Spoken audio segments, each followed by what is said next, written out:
penting untuk kita sampaikan ilmu tersebut, atau yang mudah dipahami, kita harus berdakwah di jalan Allah Subhanahu wa ta'ala. Sebab pertanyaan Allah atas kita nanti di akhirat bukan cuman tentang masalah harta, bukan cuman masalah aktivitas, tetapi ilmu kita pun akan ditanya oleh Allah Subhanahu wa ta'ala. Maka banyak seseorang yang tidak berkenan untuk berdakwah dengan berbagai alasan. Alasan yang pertama karena ilmu.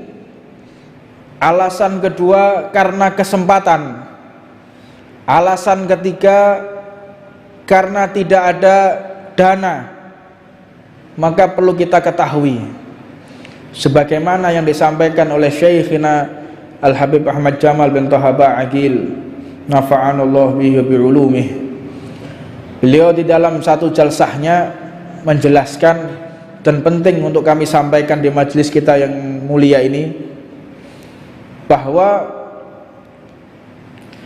makna dakwah, makna kita menyampaikan ilmu ini bukan hanya cuman memberikan pemahaman kepada seseorang, bukan cuman mengajarkan halal haram, bukan cuman kita menghafal hadis, kita menghafal Al-Quran lalu kita sampaikan di hadapan halayak ramai.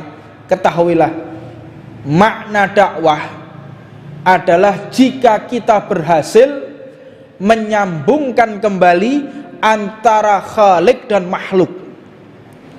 Tatkala ada orang lupa kepada Allah, kita sambungkan kembali. Tatkala ada orang lalai, kita sambungkan kembali. Jadi kita berdakwah bukan hanya untuk mereka yang tidak paham agama. Dakwah ini juga bisa kita sampaikan kepada mereka yang memiliki ilmu. Karena hakikat dakwah, makna dakwah ini menyampaikan, menyambungkan kembali mereka yang mengerti hadis tetapi tidak mengamalkan, mereka yang mengerti Al-Quran tapi mereka tidak mengamalkan. Dengan dakwah menyambungkan kembali antara makhluk dan Khalik, antara sang pencipta dengan yang dicipta, yaitu Allah, yang dicipta yaitu manusia. Sang pencipta yaitu Allah Subhanahu wa ta'ala. Adapun seseorang yang berdakwah ini memiliki dua. Yang pertama adalah fardiyah, yaitu jika dia sendirian, dakwah sendirian, tanpa ada jamaah, tanpa ada pengikut, tanpa ada teman. Yang kedua adalah bil jamaah, dakwah tetapi menggunakan fasilitas, dengan mimbar-mimbar, dengan panggung sholawatan. Ini bil jamaah, dakwah menggunakan tim, menggunakan struktur organisasi yang bisa diajak untuk bersama-sama berdakwah. Tapi yang paling afdol, aslam, kalau kita mau selamat, dakwah yang selamat itu adalah dakwah fardiyah. Apa itu dakwah fardiyah? Perseorangan. Itu kita lebih selamat, lebih terjamin diterima oleh Allah dan Rasulnya daripada dakwah dengan rame-rame.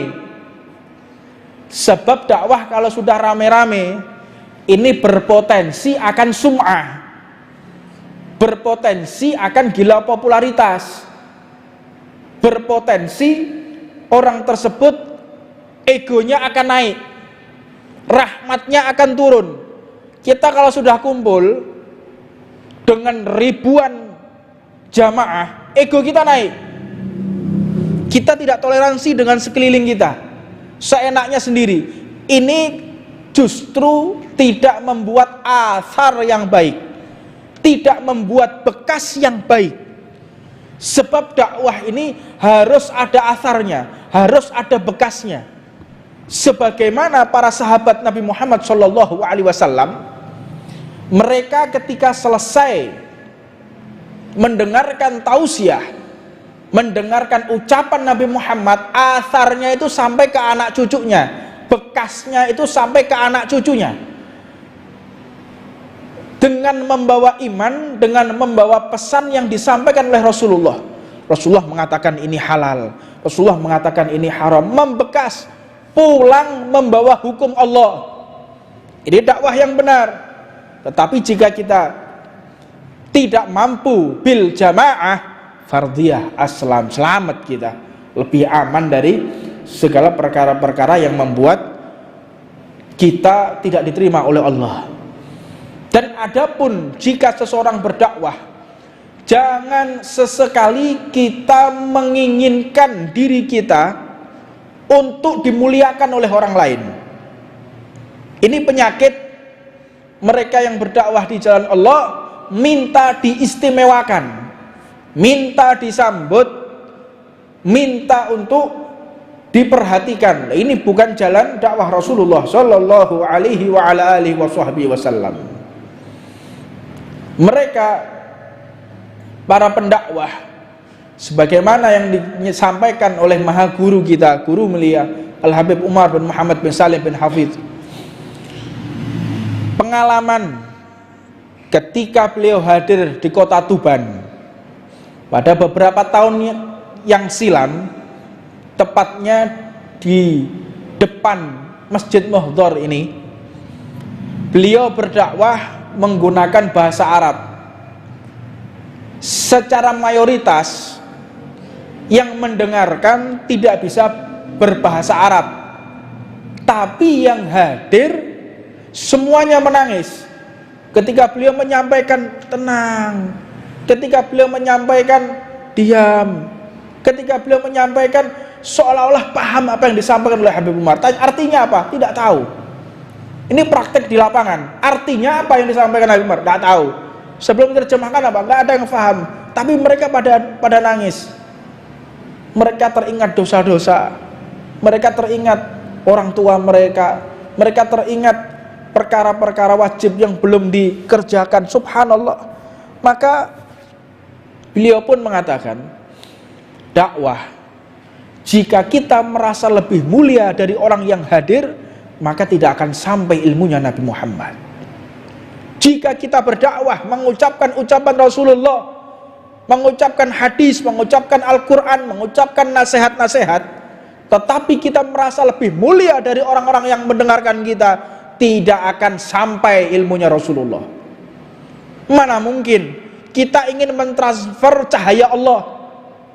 Yang mengajar ingin mentransfer cahaya Allah, ingin mentransfer cahaya Nabi Muhammad, tapi di dalam hatinya ada kesombongan, di dalam hatinya ada ego yang tinggi, di dalam hatinya merasa lebih mulia dari orang yang lain. Mana mungkin cahaya tersebut akan sampai?